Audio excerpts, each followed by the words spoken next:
मैं अपने गोरखाओं से ये कहना चाहता हूँ, एक तो कोई हमको विदेशी कहे, हमको बहुत निराश होने की आवश्यकता नहीं है।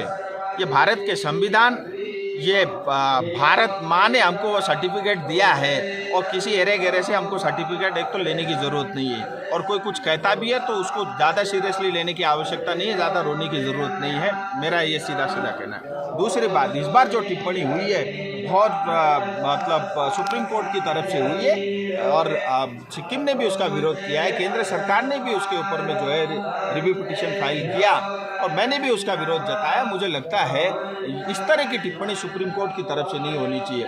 किसके ऊपर इनकम टैक्स लगना चाहिए नहीं लगना चाहिए वो अलग विषय हो सकते हैं, लेकिन किसकी नागरिकता सही है गलत है, कौन भारतीय कौन विदेशी है, ये जो है तय करने का काम भारत सरकार का है, ना ही सुप्रीम कोर्ट का है। और इस तरह की आपत्तिजनक टिप्पणी स्वाभाविक रूप से जो है समाज को कमज़ोर करती है और जब जब ऐसा होगा मुझे लगता है जैसे इस बार हुआ है सभी नेतृत्व को इसका विरोध करना चाहिए और मुझे लगता है वो किया भी। वेट तो हम कई सालों से कर रहे हैं, लेकिन इतना ज़रूर है कि 2024 के चुनाव से पहले जनजाति की मान्यता इस क्षेत्र में रहने वाले हमारे लोगों को मिलेगी और स्थायी राजनीतिक समाधान को लेकर भी बहुत सारे विषयों पे बात चल रही है। समय अनुसार उसका भी हम जरूर खुलासा करें। देखिए, जहाँ तक प्रजापट्टा का विषय है, ये गोरखालैंड के बाद हमारी दूसरी सबसे बड़ी मांग है और कोई भी अगर प्रजापट्टा के बारे में ये कहता है, आश्वासन देता है, हम उसका स्वागत करेंगे। लेकिन अगर जीटीए प्रजापट्टा के नाम पे जनता के साथ खिलवाड़ करना चाहती है वो हम होने नहीं देंगे। आज ये बताया जा रहा है कि प्रजापट्टा के नाम पे 5 डेसिमल ज़मीन ही हमको मिलेगी, जबकि हमारे लोगों के पास कई बीघे एकड़ों में ज़मीन है, उनकी अपनी पुश्तैनी ज़मीन है, लेकिन उसके बदले 5 डेसिमल ज़मीन दे करके उनके साथ धोखा करने का, उनके साथ जो षड्यंत्र मचाने का जो ये टीएमसी और जीटीए वाले चाह रहे हैं वो कभी सफल नहीं होंगे। और दूसरी बात, 5 डेसिमल उसके साथ साथ जो है रिफ्यूजी पट्टा समझ करके हमें 5 डेसिमल का भीख जो देना चाह रहे हो हमको नहीं चाहिए। और मैं जनता से भी आह्वान करना चाहता हूँ, आपको अपनी ज़मीन से किसी का माई का लाल कोई बाप आपको हटा नहीं सकता। ना ही जीटीए में वो दम है, ना ही टीएमसी में दम है। और भारतीय जनता पार्टी, हम सब कार्यकर्ता, हम सब नेता आपके साथ खड़े हैं।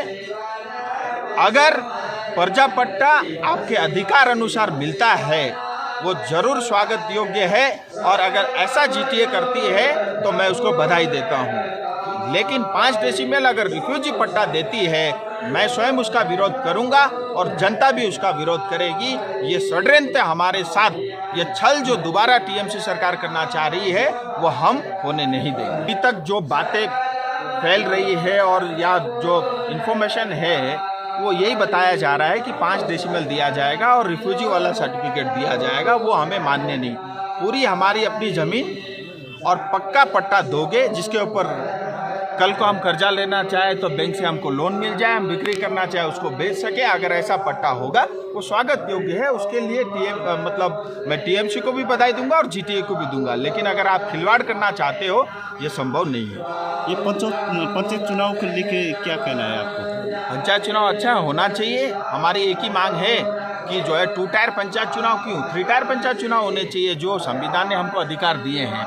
और समस्त पश्चिम बंगाल में अगर 3 टायर चुनाव होता है, भाई हमने क्या किया ऐसा पाप जो हमारे ऊपर जो है आप जिला परिषद ही छीन रहे हो। मैंने मांग रखी है और केंद्र सरकार भी इसको पुश कर रही है, क्योंकि पंचायत राज्य का विषय रहता है, यह निर्णय राज्य ने लेना है। लेकिन अगर जीटीए या टीएमसी ये सोच रहे कि 2 टायर पंचायत चुनाव होगा और हम चुनाव नहीं लड़ेंगे, उस भ्रम में मत रहना, हम लड़ेंगे और भारतीय जनता पार्टी के नेतृत्व में पंचायत बनेगी और मोदी जी के नेतृत्व में यहाँ पंचायत होगी और उस पंचायत में सीधे केंद्र के पैसे आएंगे डीएफटी के माध्यम से, अलग अलग योजनाओं के माध्यम से, और हम पश्चिम बंगाल को बाईपास करके डायरेक्ट विकास करने का काम जो है दार्जिलिंग और कालिम्पोंग इस पहाड़ी क्षेत्र में करेंगे। कौन पार्टी का किस दायित्व में है उसका नाम बताइए, उसका दायित्व बताए तो मैं उत्तर दूं। कोई भी एरे गहरा, अच्छा एक तो क्या है, मेरा नाम लिए बगैर यहाँ कोई बिकता नहीं है, तो ये एक ट्रेंड बन गया है। अगर सोशल मीडिया में किसी को पॉपुलर होना है तो सांसद का नाम लो, अच्छा है। मेरी वजह से अगर किसी का नाम इज्जत हो रहा है, चाहे नेगेटिव चाहे पॉजिटिव, अच्छा है, उसका दुकान चल रहा है, चलने दो, उससे मुझे कोई फ़र्क नहीं पड़ता। मैं ऐसा व्यक्ति हूँ जो पूरी ईमानदारी से पिछले 4 साल में, और कोई एरा गहरा कोई कुछ कहता है उससे क्या फ़र्क पड़ता है। आप जनता से पूछो, 100 में से 90 से ज़्यादा जनता कहेगी कि हाँ ये सांसद सही है। और मैं छाती ठोक के ये बात कह सकता हूँ क्योंकि उतनी ईमानदारी से मैंने भी काम किया है और ये जनता को ही पता है। मुझे उसके लिए कोई रिपोर्ट ला करके प्रेस करके किसी को जवाब देने की आवश्यकता नहीं है। और जो भी ऐसा करता है उसके पीछे उसका बहुत बड़ा अपना व्यक्तिगत स्वार्थ है। समय अनुसार वो मैं बताऊंगा, लेकिन इतना ज़रूर है, एक हद से बियॉन्ड अगर कोई जाता है मैं उसको छोड़ने वाला भी नहीं हूँ, ये भी मैं आपके माध्यम से बता दूँ। मैं वही बता रहा हूँ, जैसे उन्होंने सवाल पूछा था 2034 के चुनाव से पहले जनजाति और स्थायी राजनीतिक समाधान यानी अलग राज्य, गोरखालैंड, यूटी जो भी हो उसको लेकर के भी एक रोडमैप तैयार होगा, उसके लेकर के भी एक खुलासा होगा। आप सबका बहुत बहुत धन्यवाद। Spectacles that is as spectacular as you. From trendy new look eyewears and contact lenses to designer frames and sunglasses. Siliguri's leading multi-designer brand house where you can choose from a plethora of high-end brands. Give your personality a new look only with Optic Studio. Visit us at Hillcart Road opposite PC Jewelers, Siliguri, or contact us at 9538487376. Rama Healthcare, a multi-speciality hospital that specializes in providing advanced and world-class healthcare treatment with state-of-the-art technologies and eminent experienced team of doctors. Rama Healthcare is a one-stop destination for all your diagnostics and treatments under one roof, with round-the-clock 24/7 emergency care assistance.